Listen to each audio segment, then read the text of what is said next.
Sejam bem-vindos a mais um estudo no canal Clamando no Deserto. Nesse momento eu vou comentar sobre o vídeo Pastor Alerta EASD que está sendo preparado. Esse é um vídeo do YouTube, canal Robson Gondim, tá? E eu peguei aqui a parte, para não precisar ficar mostrando o vídeo, né? Então eu peguei a transcrição e vou fazer o comentário. Que Deus nos abençoe. Pai querido, nos dê a tua sabedoria. O que quisermos ser para a tua honra e glória, nós pedimos em nome de Jesus. Amém. Então vamos lá. Todo adventista precisa ouvir o alerta do pastor Ivor Myers, né, da Igreja Adventista do Sétimo Dia. Chegou a hora de eu começar meu sermão. Ah, precisamos da mente de Cristo? Por que precisamos da mente de Cristo? Porque é a prova da besta.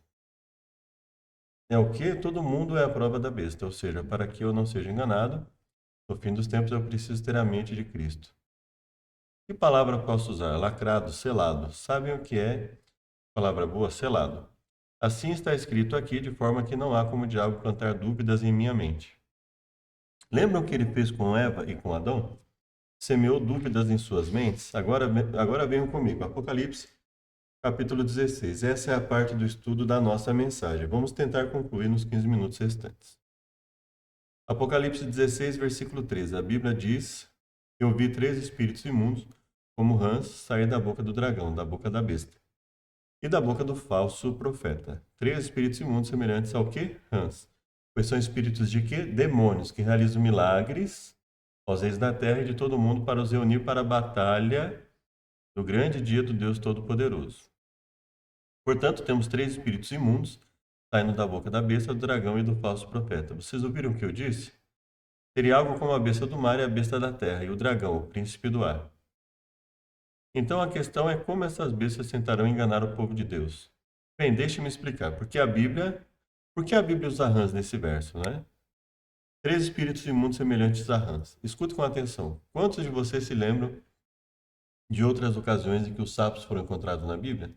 Sabe o Egito, não é? É uma história do Egito. Você se lembra de quando Moisés estava realizando esses milagres? Transformou a água em quê? Em sangue. Então o que fizeram os magos egípcios? Falsificaram. E aí depois, ela lançou a vara, transformou em serpente. Eles falsificaram. Então ele trouxe à luz 4 rãs. E o que fizeram os magos egípcios? Falsificaram. Escutem com atenção, pessoal.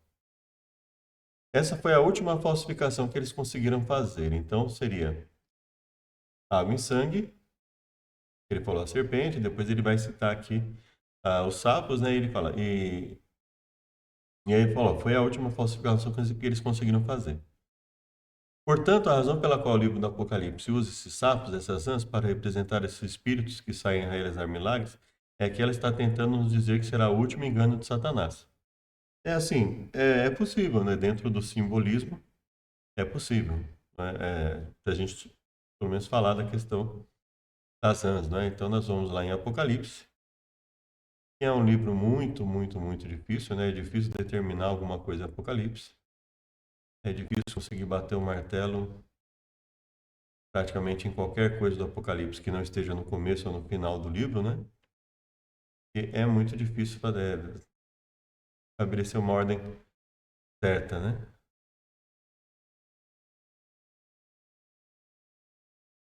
Então nós vamos deixar aqui em Apocalipse e vamos ler o texto.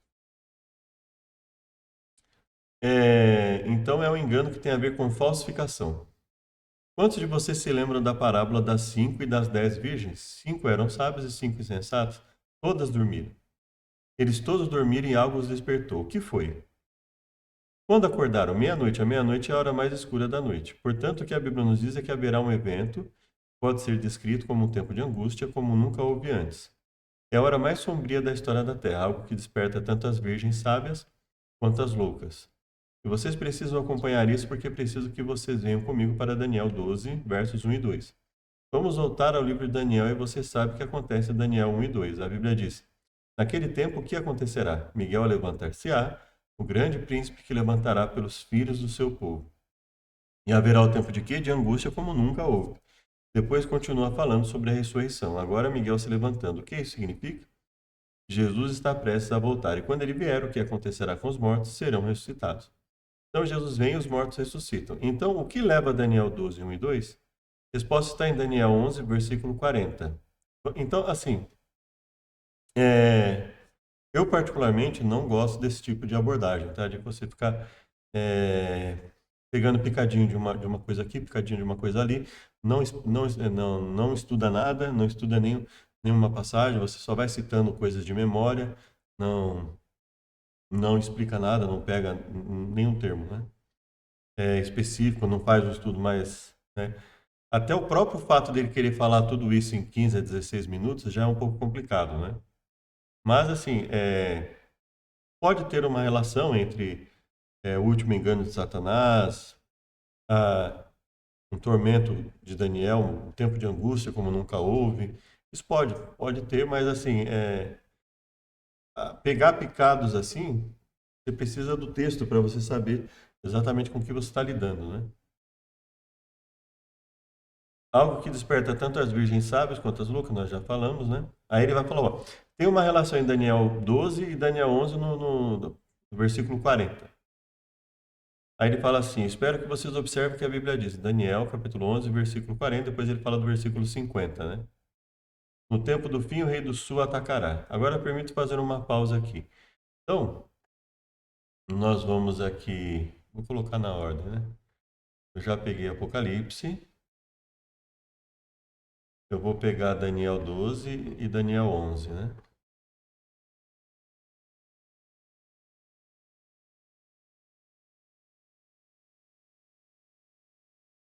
Daniel,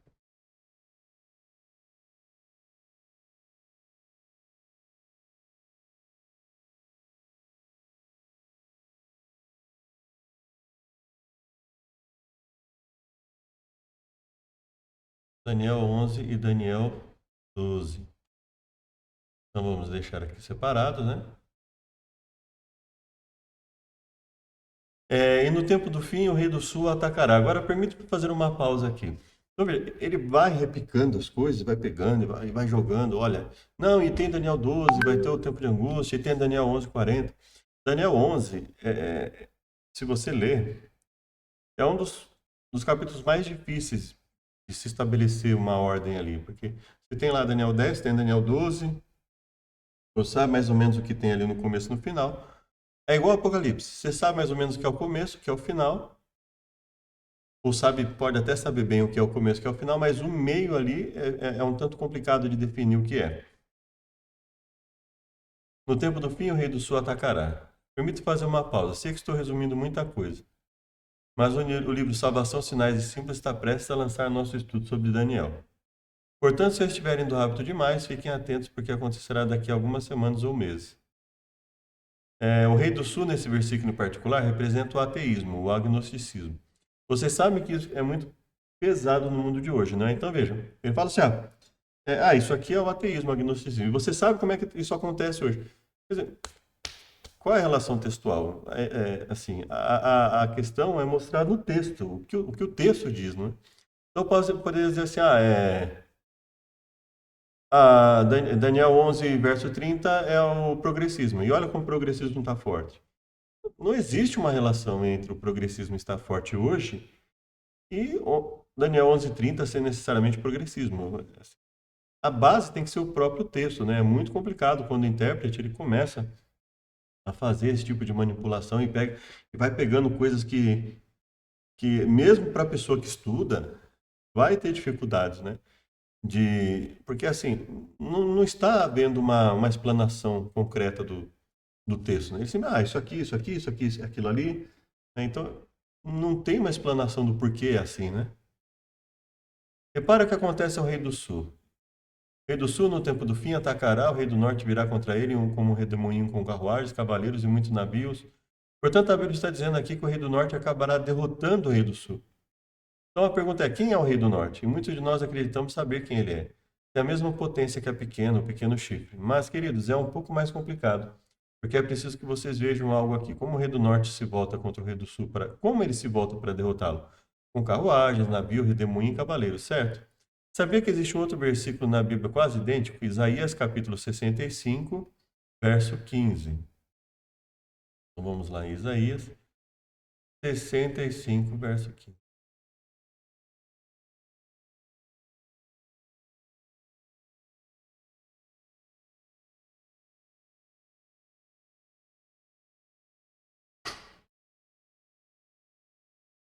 Então vamos deixar aqui, ó, Isaías 65, verso 15.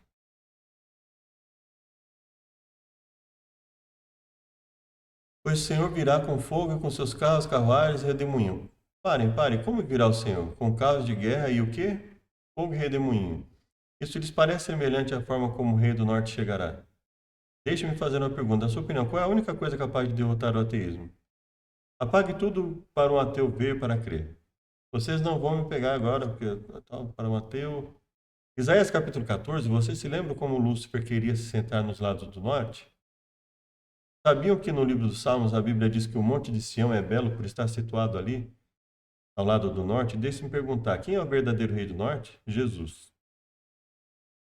Amém. Então, quem é esse outro rei do norte que chega como um furacão com carros de guerra e fogo e basicamente erradica o ateísmo? É a falsa vinda do próprio Satanás, amados. Por favor, escutem. O papado é para Satanás. É para Satanás o que o João Batista foi para Jesus? Vejam, nós adventistas olhamos e dizemos: Ah, vocês viram o que o papado fez hoje? Eles espirraram. O fim está próximo, amados. E por favor, não, eu só estou tentando dizer que para muitos de nós, nossos olhos estão no lugar errado. Nossos olhos estão no lugar errado. O inimigo que, quando escuta, não anuncia quando Satanás aparecerá. Vejam bem, muitos de nós adventistas temos nossa própria versão do arrebatamento. Quando eu estava no mundo, eu costumava acreditar. Eu ouvi falar nesse negócio de arrebatamento. Se eu vir o arrebatamento acontecer e as pessoas aparecerem, sei que terei 7 anos e vou me recompor. Então, teremos nossa própria versão. Então, o que ele está dizendo aqui é na ideia do arrebatamento como um período que antecede, por exemplo, a última semana de Daniel, né? Que seria os 7 anos lá, né? Ou alguma coisa nesse sentido lá. Ou 3 anos e meio, mais 3 anos e meio, né? De Apocalipse, por exemplo. Então, ele fala, nós temos a nossa própria versão do arrebatamento, que é a lei dominical. Então, assim, vou fazer o que eu quiser e quando chegar perto do decreto, eu vou e me converto e tal, né? Escute, quando Satanás vem, não há aviso prévio. Se vocês lerem o grande conflito, ela nos diz que é sobre seu disfarce. Ele ordena a todos que guardem o falso sábado. Nada nesse mundo unirá o mundo inteiro, exceto o milagre. Será preciso um milagre para que o mundo inteiro se una. Então, assim, faz sentido quando você pega algumas palavras, faz sentido. Um milagre pode unir as pessoas? Claro, né? Muitas pessoas falam, eu não creio porque Deus não se manifesta, né? Então, agora prestem atenção, pessoal, porque eu sei que vocês estão pensando. Quando Jesus vier, seus pés não tocarão o chão. O inimigo não vai me pegar, não vai me enganar. Quando Jesus voltar, o que mais acontecerá? Uma ressurreição de quê? Dos mortos. Imagine Satanás aparecendo. Ele aparecerá junto aos mortos. Aí ele vai falar, adventistas, vocês estão errados. Ou, aliás, espere um pouco. Lembre-se quando Jesus voltar novamente que ele vai estabelecer o milênio, os 1000 anos. O julgamento será dado aos santos. Escutem, deixe eu repetir. Quando Jesus vier, o julgamento será dado aos santos. Mas onde isso acontece? No céu. Então, quando a falsificação acontecer, adivinha o que ele vai dizer? Eu julgo os meus santos. A sua tarefa é julgar os ímpios. E quem são os ímpios? E aí ele fala que seriam os adventistas, por exemplo, né? Estará sendo desobediente à minha teocracia, né? Não entender que eu mudei, né? Amados, agora escutem-me. Eu sei o que vocês estão pensando. Se eu souber a verdade, tudo ficará bem. Conhece João o Revelador? Quantos de vocês gostariam de saber? Que eu considero um bom personagem cristão. O João Revelador viu um anjo no céu. Um anjo. Não, Jesus. Um anjo, João Revelador, ficou tão impressionado com a glória desse anjo. E o anjo disse, pare, o que você está fazendo? Então, quantos João de Apocalipse temos aqui esta noite? Ele não fez isso nenhuma vez. Amados, se vocês pensam, o pé de Jesus não toca o chão, e será suficiente para te manter aqui de pé, você precisa entender que se a imagem da besta ocupar qualquer espaço em seu coração, quando a besta vier, você se sentirá atraído por ela. Circo Virgem e Insensato não estavam preparados. Por quê? Você não se prepara para uma maratona no dia da maratona. É isso que muitos de nós estamos fazendo. Não estamos nos preparando, tal, né? Começar a agir como Jesus agora. Para de xingar as pessoas na igreja. Para, não façam isso. Não reivindique isso em nome de Jesus. Pare de ter inimigos. Para de agir como uma besta, tal. Não basta afirmar que você segue as profecias. se o caráter não é transformado. Ajam como Jesus. É hora de se preparar. Você não treina no momento da corrida. Então, assim, tirando a parte dele, dele falar de se preparar e tal, né? E é mais no sentido de apelo, assim, as falas que ele coloca, assim, é bastante complicado isso, né? Isso me parece que não é só na igreja adventista, né? É, isso acontece em muitas igrejas, assim, vão pegando versos e, assim, você pode montar qualquer coisa pegando versos isolados, né? Então, mas vamos lá para Apocalipse 16, por exemplo. Vamos pegar um pouco de cada coisa aqui e ver o que dá para ouvir vinda do templo uma grande voz que dizia aos 7 anjos: Ide e derramai sobre a terra as 7 taças da ira de Deus. A primeira praga. E foi o primeiro e derramou a sua taça sobre a... deixa eu só... Vamos ver se é no 15 que tem uma...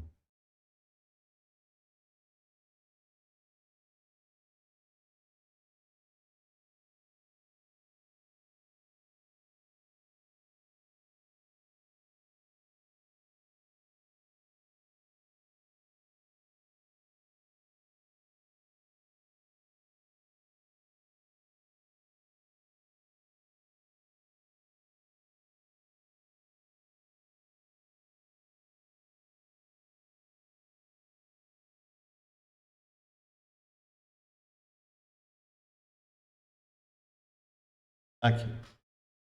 É o capítulo 15. Vi no céu outro sinal, grande e maravilhoso. 7 anjos com 7 pragas, as últimas. Porque nelas é consumada a ira de Deus. Então, vamos contextualizar um pouco as coisas, né? Então, ele fala, 7 últimas pragas, porque nelas é consumada a ira de Deus. Então, basicamente, aqui nós esperamos que estamos nos últimos eventos ou próximos aos últimos eventos, considerando que essas são as últimas pragas, né? Aí ele fala, vi como de mar de vidro misturado com fogo, e também saíram os que saíram vitoriosos da besta, e da sua imagem, e do seu sinal, e do número do seu nome, que estavam juntos ao mar de vidro. E tinham as harpas de Deus. Cantavam o cântico de Moisés, servos de Deus, e o cântico do Cordeiro, dizendo, grandes e maravilhosas são as tuas obras. Então eles vão cantar, né? Quem não temerá o Senhor? Quem não magnificará o seu nome, né? Tu és santo. Depois disso, olhei e eis que o templo do tabernáculo do testemunho foi aberto. E os 7 anjos que tinham as 7 pragas, que são as últimas, saíram do templo vestidos de linho puro e resplandecente, cingidos com cintos de ouro pelos peitos. E um dos 4 animais deu aos 7 anjos 7 taças de ouro, cheias da ira de Deus, que vive para todo o sempre. E o templo encheu-se com a fumaça da glória de Deus e do seu poder. E ninguém podia entrar no templo até que se consumassem as 7 pragas dos 7 anjos. Então, ou seja, o que acontece aqui? A fumaça enche o templo da glória de Deus e do seu poder. Ninguém podia entrar no templo até quando? Até que se consumassem as 7 pragas dos 7 anjos. Então, ou seja, ele dá um período, falou, isso vai ficar assim até que se consume as 7 pragas. Então, isso tem uma relação direta com as 7 pragas. Quando elas acabam, essa situação aqui em relação ao templo também acaba, não é? Agora vamos para o 16, né?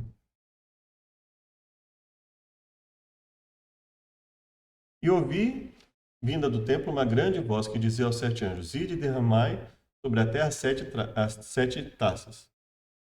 Então vem a primeira, fez com uma chaga mais maligna, então foi uma chaga aos que adoravam a imagem da besta, certo? Então foi uma chaga mais maligna, né? Feridas malignas e dolorosas, conforme a NVI, né?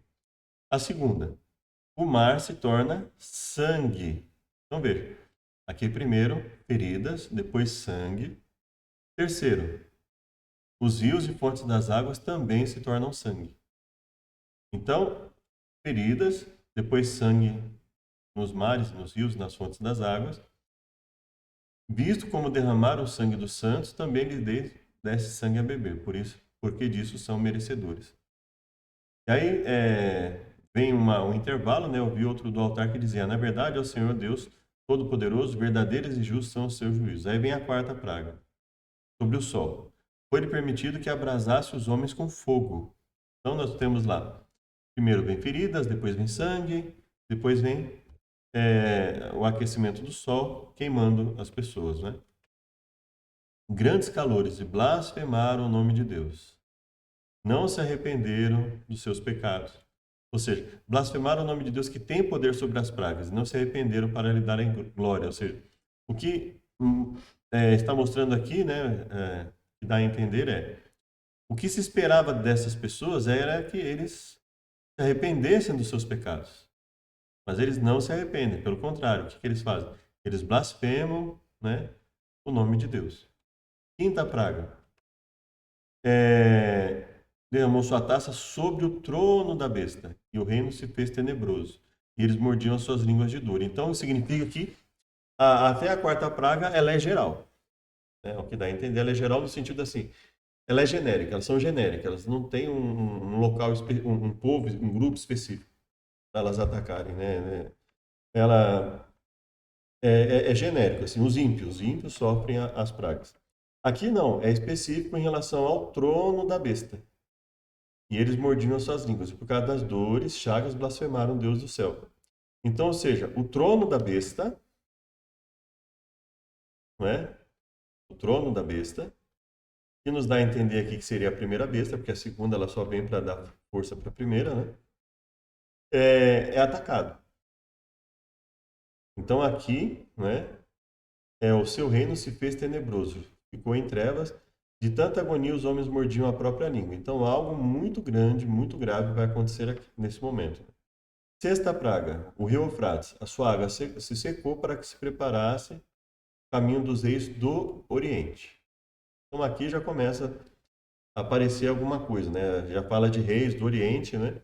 Aí vem o verso 13. Da boca do dragão, da besta e do falso profeta, vi sair 3 espíritos imundos semelhantes a rãs. Então veja. Na sexta praga, o que acontece? Derrama a taça sobre o rio Eufrates, a água se seca para preparar o caminho dos reis do Oriente. E aí tem uma polêmica, né? É literal ou simbólico, né? Não é porque tem coisas simbólicas no Apocalipse que tudo vai ser simbólico, mas como definir isso, né? Da boca do dragão, da besta, da boca do falso profeta, vi sair 3 espíritos imundos semelhantes a rãs. Que são espíritos de demônios. Então, veja, a linguagem aqui, ela é literal, né? Olha. Quer dizer, ajustando aqui.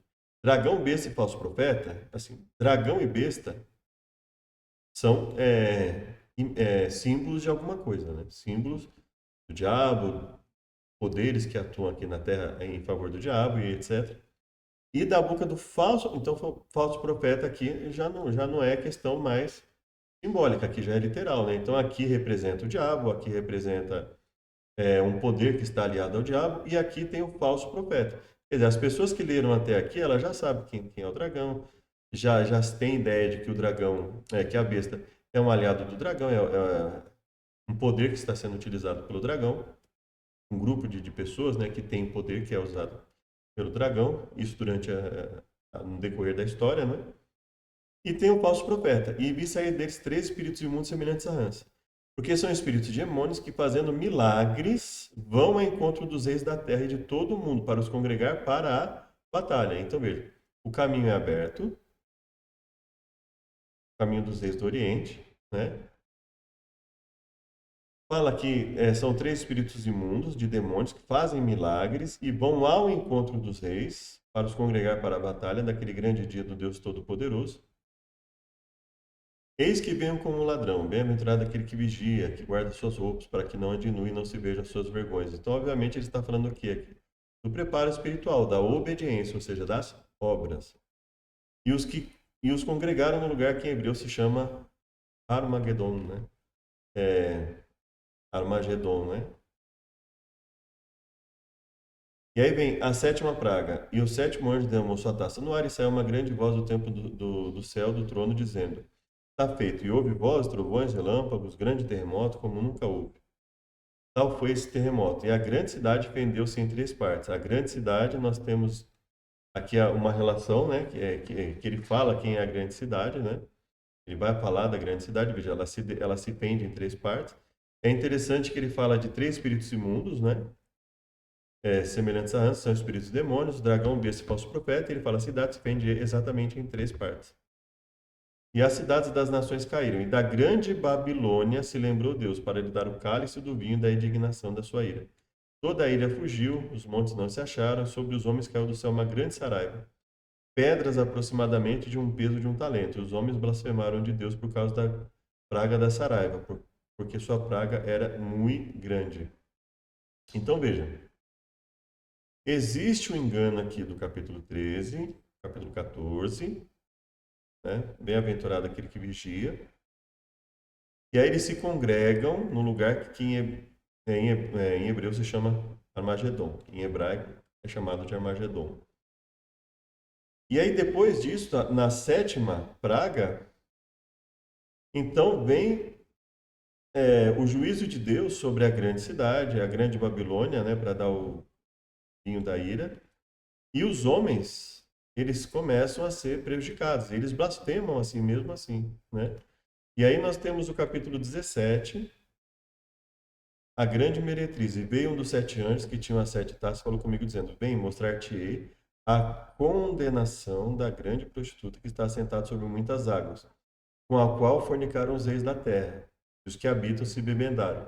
E levou-me em espírito a um deserto, e vi uma mulher sentada sobre a besta, de cor escarlata, estava cheia de nome de blasfêmia, e tinha 7 cabeças e 10 chifres. Estava vestida de púrpura, de escarlata, de ouro, cálice, cheia das abominações da imundícia. Na sua testa estava escrito o nome: Mistério, a grande Babilônia, a mãe das prostituições e abominações na terra. Então, grande Babilônia aqui, nós entendemos aqui que Babilônia não é literal, não é a Babilônia literal, né? Mas o significado da confusão que ela traz, né? Prostituições e abominações na terra, no sentido espiritual. Estava embriagada do sangue dos santos, do sangue das testemunhas de Jesus. Então, ou seja, é alguém que é um grupo que recebe poder, próprio inimigo, para fazer mal aos santos. E ele fala: Por que te admiras? Eu te direi o mistério da mulher, da besta que atrás, a qual tem 7 cabeças. A besta, que foi, já não é, há de subir do abismo e irá à perdição. Os que habitam na terra se admirarão vendo a besta que era e já não é e que ainda é. Veja,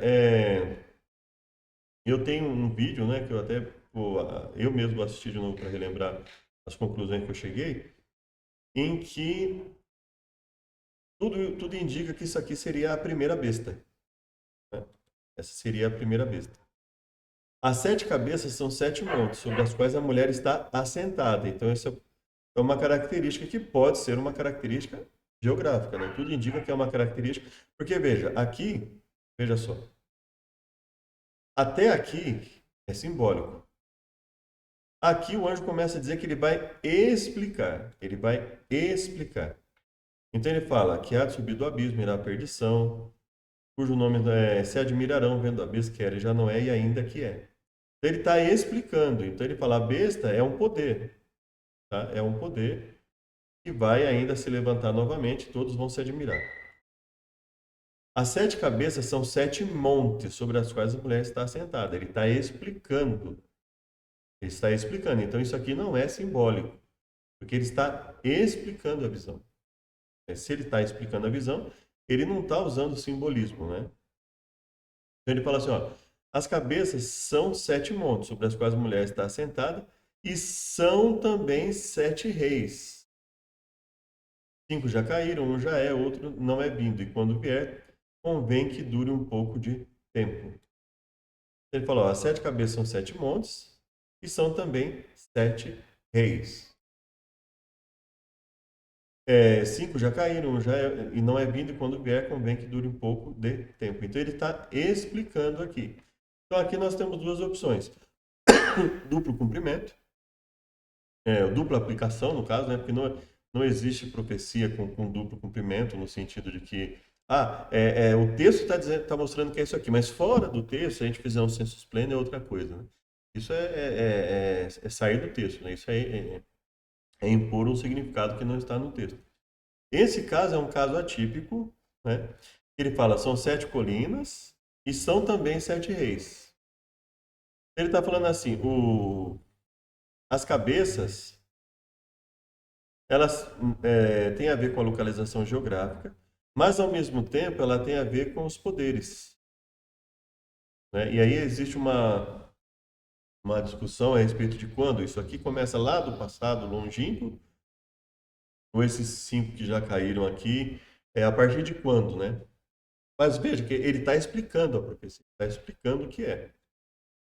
A besta é ela também o oitavo, e é do 7 e vai à perdição. Então é como se ele estivesse dizendo aqui que é alguém que cai e depois volta à tona, né? Os 10 chifres que vi são 10 reis, que ainda não receberam reino, mas receberão poder como reis por 1 hora juntamente com a besta. Eles têm o mesmo intento, entregarão seu poder e autoridade à besta, combaterão contra o cordeiro e o cordeiro os vencerá. Então veja, lá no capítulo 16, fala que eles vão se unir para guerrear. Aqui ele também está dizendo aqui, olha, esses 10 reis aqui, eles vão se reunir para guerrear contra o cordeiro e o cordeiro os vencerá. A 7ª praga fala de destruição. E aqui realmente é como se parece uma espécie de parênteses, né? Que está sendo aberto. Esse caso especificamente parece uma espécie de parênteses, né? Então fala da praga, da última praga, que afeta, uma das pragas afeta o próprio poder da besta, né? Existe a possibilidade também da besta ter se enfraquecido com a praga, e como ela estava enfraquecida, aqui seria uma continuação, né? Então ela é enfraquecida, ela sujeita a mulher, visto que a mulher aqui ela está sentada sobre a besta, né?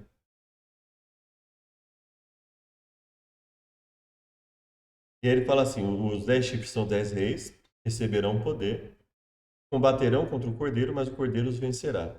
As águas que viste, onde está assentada a prostituta, são povos, multidões e nações e línguas. Ele fala aqui, ó.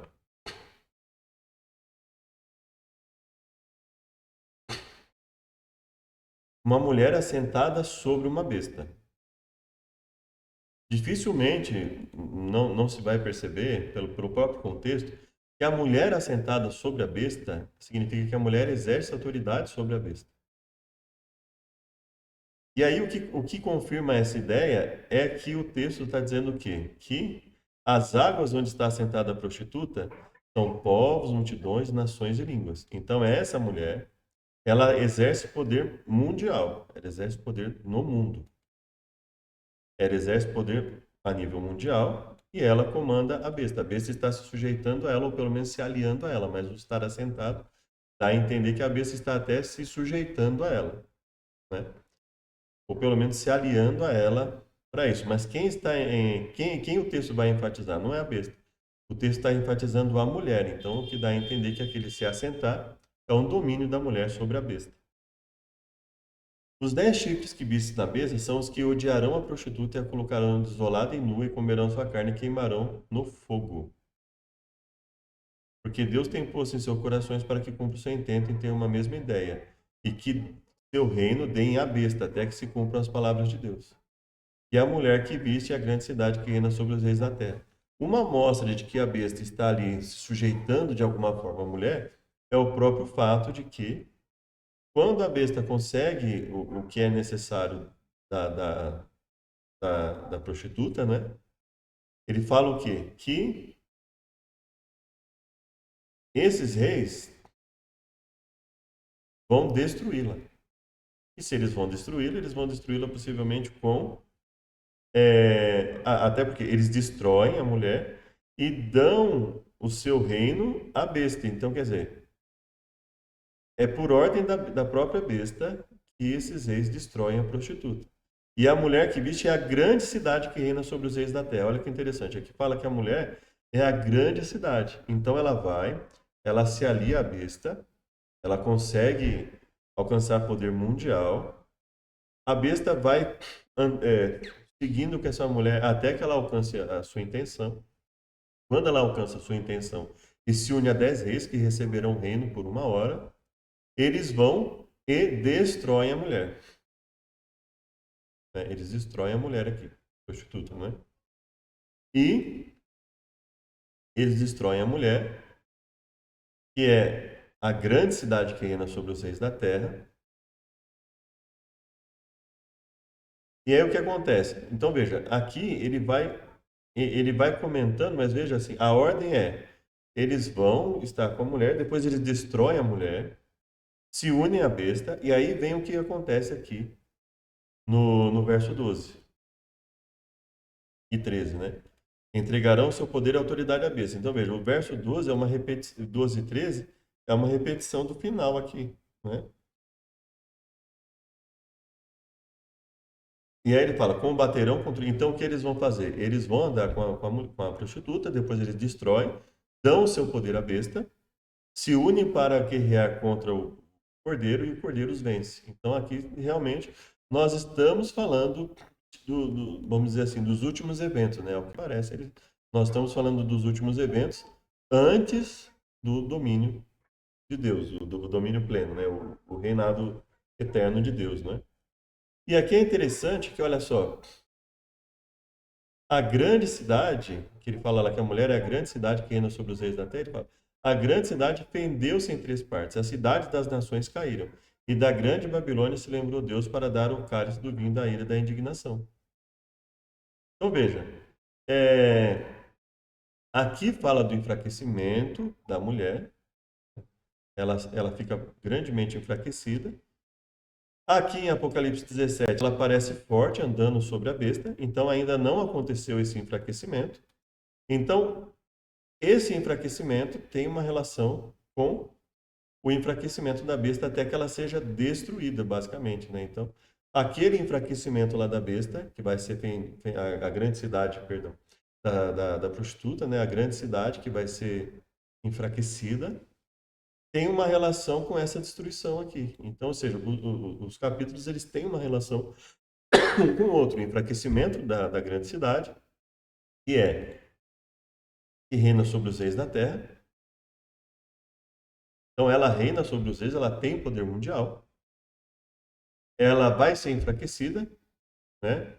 Além desse enfraquecimento, o texto diz que os reis que vão selhar a besta vão destruí-la, né? Colocarão desolado e nua, comerão sua carne, a queimarão no fogo. Então ela vai ser enfraquecida e depois vai ser destruída. E aí, quando ela for destruída, a besta se une a esses 10 reis e vai guerrear contra o cordeiro. Então é isso que o texto fala, né? É basicamente o que ele fala aqui. Aí a proclamação da queda da Babilônia, que fala que muita gente vai se,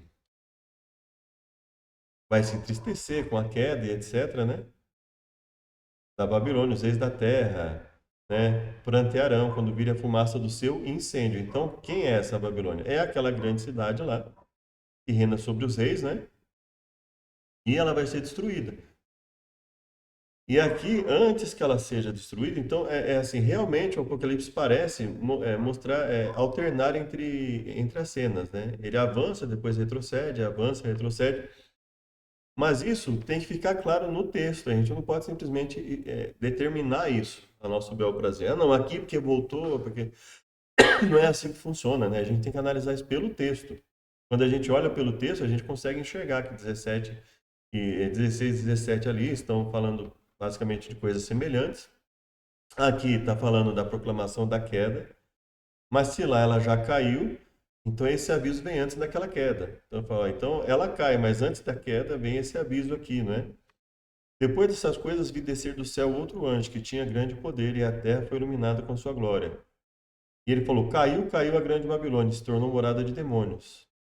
Então aqui, quando ele fala depois dessas coisas, realmente isso aqui acontece depois. Depois que ela cai, ele fala: ó, ela caiu, porque todas as nações beberam do vinho da ira da sua fornicação.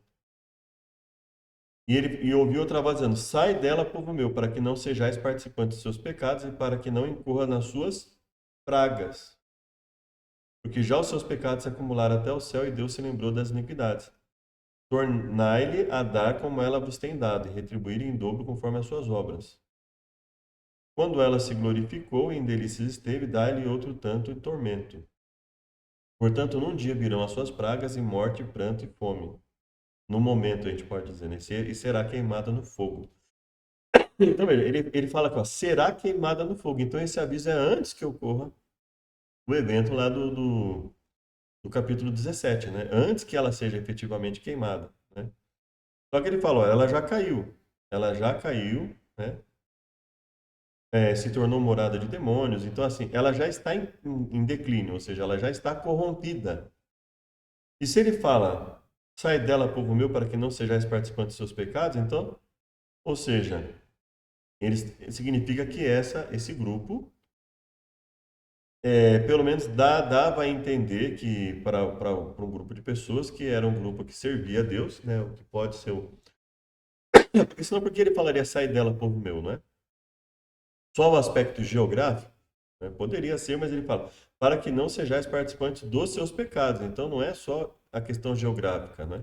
Mas para que não seja participante dos seus pecados, então quando ele fala, sai dela para não ser participante dos seus pecados, para que não incorra nas suas pragas, então, ou seja, sai dela, tanto no sentido geográfico, como pode ser também no sentido de comportamento. Olha, abandone isso aí. Você achava que tinha alguma verdade aí, você tem certeza que não tem. Daniel 11. Ele fala, por exemplo, de Daniel 11, 40 e depois 50, né? Veja que Daniel 11, ele começa assim, ó. E no primeiro ano do rei Dario Medo, levantei-me para animá-lo e agora declararei a verdade. Eis que ainda 3 reis estarão na Pérsia, e o quarto acumulará grandes riquezas, mais que todos, tornando-se forte. Suscitará a todos contra o reino da Grécia. Depois se levantará um rei valente, que reinará com grande domínio. Então aqui é possível ainda fazer uma certa cronologia, né? É possível estudar a história e fazer uma certa cronologia. Estando em pé, o seu reino será quebrado, repartido para os 4 cantos do céu, e será forte o rei do sul, mas um dos seus príncipes será mais forte do que ele, reinará poderosamente.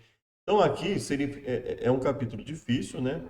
Então assim, veja que não é simples. Você não pode simplesmente ir lá, pegar aleatoriamente o verso 40 e dizer assim, isso aqui é isso aqui. Mas vamos lá. E no fim do tempo, o rei do sul lutará com ele, o rei do norte se levantará contra eles com carros, cavaleiros, com muitos navios, e entrará nas suas terras e as inundará e passará. E entrará na terra gloriosa, e muitos países cairão, mas da sua mão escaparão esses, Sedom e Moabe, os chefes dos filhos da Amon. Tenderá sua mão contra os países, e a terra do Egito não escapará. Apoderar-se-á dos tesouros de ouro e de prata, de todas as coisas preciosas do Egito, os líbios, mas os rumores do Oriente e do Norte o espantarão, e sairá com grande furor para destruir e extirpar a muitos. E armará as tendas do seu palácio entre o mar grande e o monte santo e glorioso. Mas chegará ao seu fim, e não haverá quem o socorra. Então, realmente, esse rei, vamos assim contextualizar. No fim do tempo, o rei do sul lutará com ele, o rei do norte se levantará contra ele com carros. Fala, o rei do sul se envolverá em combate, o rei do norte o atacará com carros de guerra. Ele invadirá muitos países e avançará por eles como uma inundação. Vamos lá um pouquinho antes, né? O que acontece aqui? Olha só como é difícil. No tempo determinado, tornará a vir em direção do sul, mas não será na última vez como foi na primeira. Virão contra eles navio de Quitim, que lhe causará tristeza, e voltará e se indignará contra a santa aliança, e fará o que lhe aprouver. Voltará e atenderá os que tiverem abandonado a santa aliança. Então, aqui o que dá a entender é que ele luta contra o povo de Deus. E braços serão colocados sobre ele, que profanarão o santuário e a fortaleza, e tirarão o sacrifício contínuo, estabelecendo a abominação desoladora. Aos violadores da aliança, ele com lisonjas perverterá. Mas o povo que conhece o seu Deus se tornará forte para a proeza. E os entendidos entre o povo ensinarão a muitos. Todavia cairão pela espada, pelo fogo e pelo cativeiro. Então, ou seja, veja, isso é uma grande angústia. Isso é uma grande angústia. Imagina você, entre o povo ensinarão a muitos. O povo de Deus, que conhece a Deus, se tornará forte, fará proezas, ensinará a muitos, todavia cairão pela espada, pelo fogo, cativeiro. Então, ou seja, eles vão ser perseguidos e destruídos. Ou seja, dentro do povo de Deus, né? Vai ter um grupo que vai ser corrompido e vai ter um grupo que não vai ser corrompido, mas vai ser destruído. vai ensinar muitos, vai mostrar a verdade para muitos, mas vai ser destruído. E caindo eles, serão ajudados com pequeno socorro, mas muitos se ajuntarão a eles com lisonjas.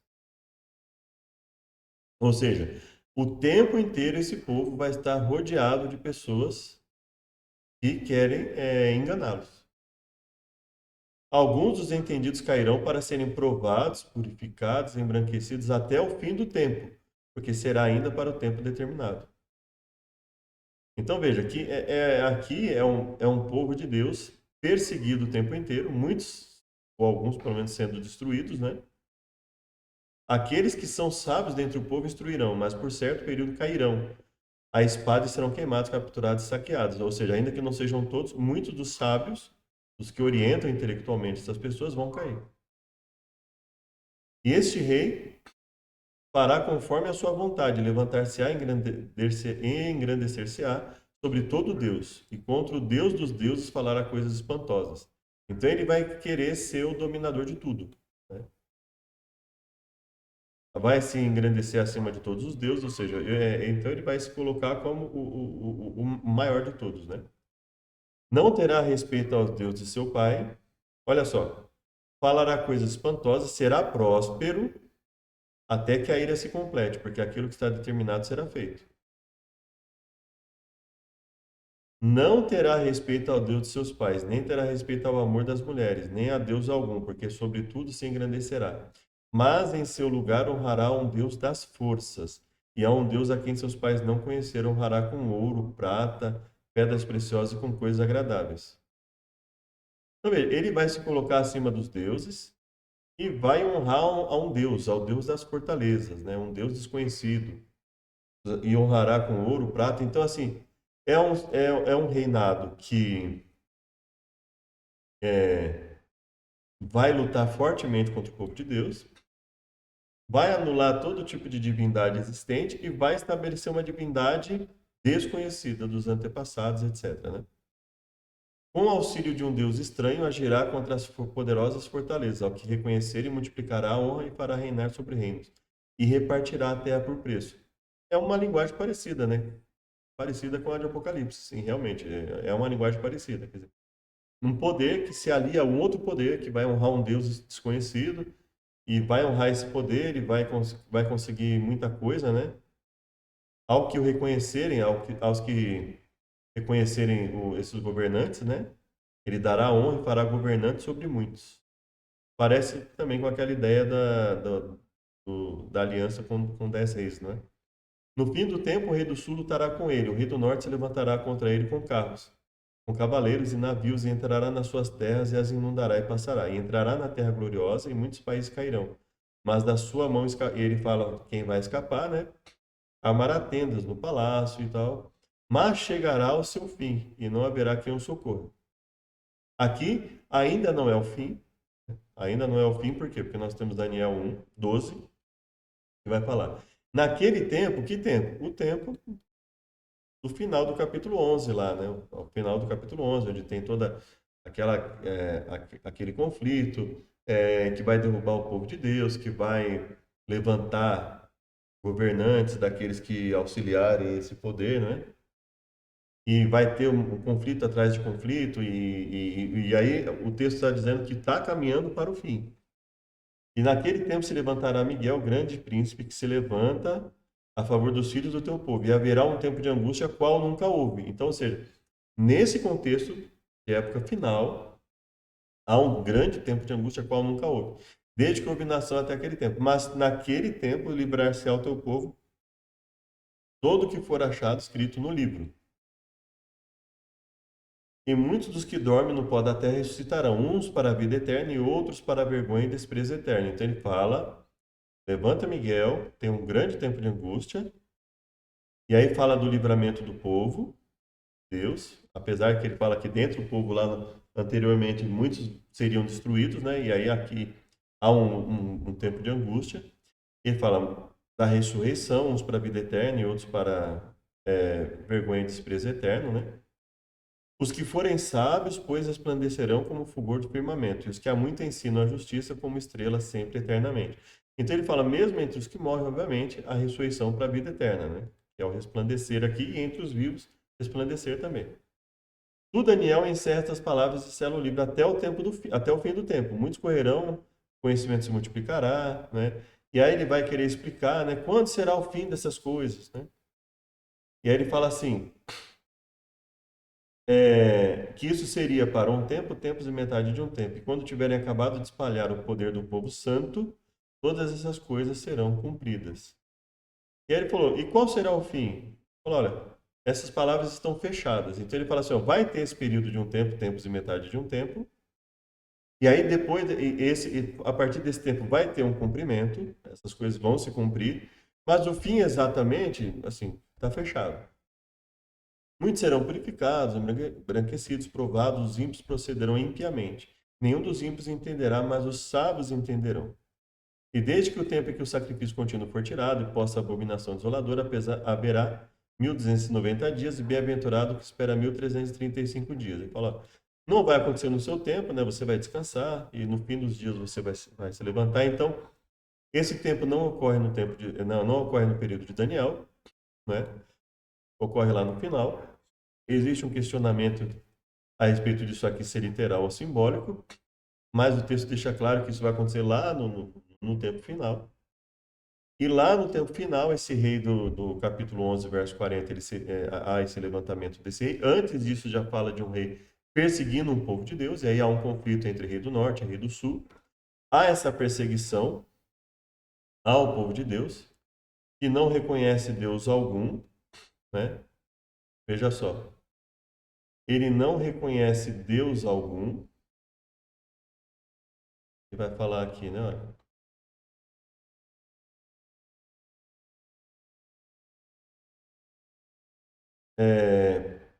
Aos violadores.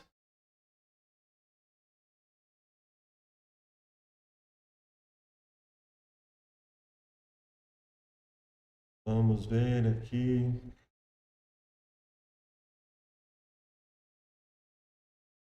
Complicado de pegar no meio, né? É isso. Em seu lugar se levantará quem fará passar um arrecadador pela glória do reino. Em poucos dias será quebrantado. Depois se levantará um homem vil, ao qual não tinha dado a dignidade real, mas ele virá caladamente. Tomará o reino com engano.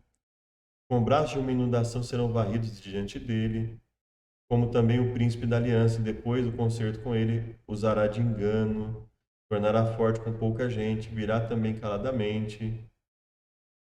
Suscitará sua força.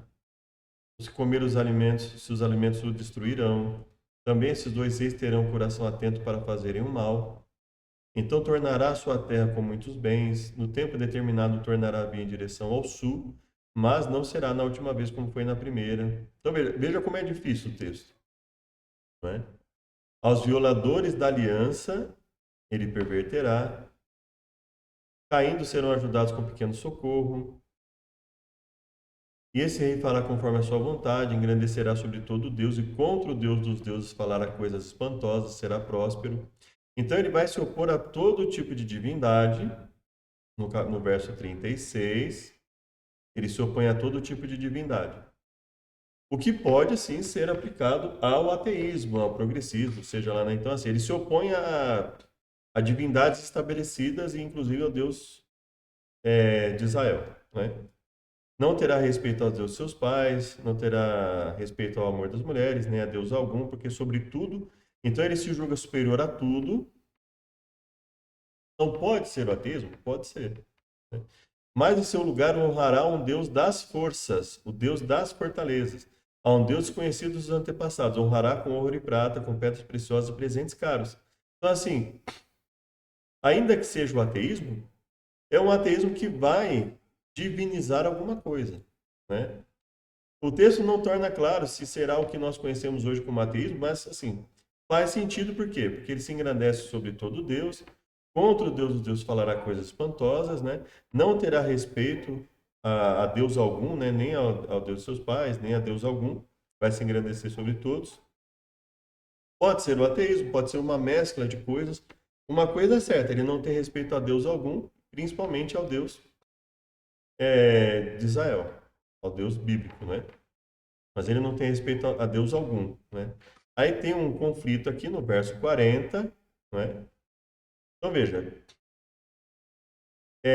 esse Deus aqui é o que não tem respeito a Deus algum, tá?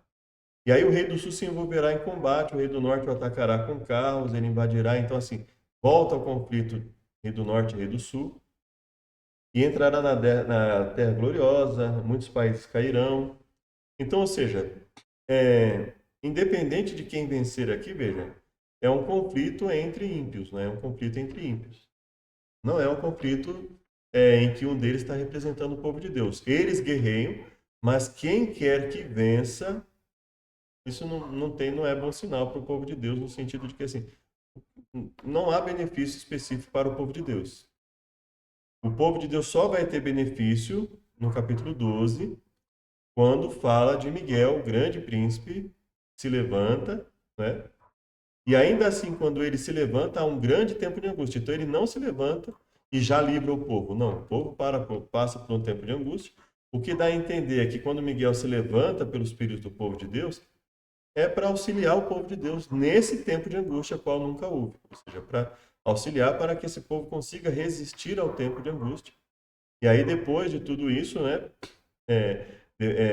Depois de passar tudo isso, aí vem o reino de Deus em que há a ressurreição. Ele fala isso. E esse fim que eu estou falando aqui é longe, eu não vou revelar agora o que é, mas saiba que a questão do tempo, tempos e metade de um tempo, tem uma relação direta com isso. Ele vai ser um delimitador para que essas coisas comecem a se cumprir e se cumpram todas. Não é? Então, basicamente é isso que o texto diz. Então veja que é muito difícil estabelecer exatamente o evento. A gente sabe que é nos últimos dias, a gente sabe que ele não respeita a Deus algum, muito menos o Deus de Israel, tanto que ele persegue o povo de Deus, né? Ele não tem respeito a Deus algum, mas a gente percebe que é um é um ele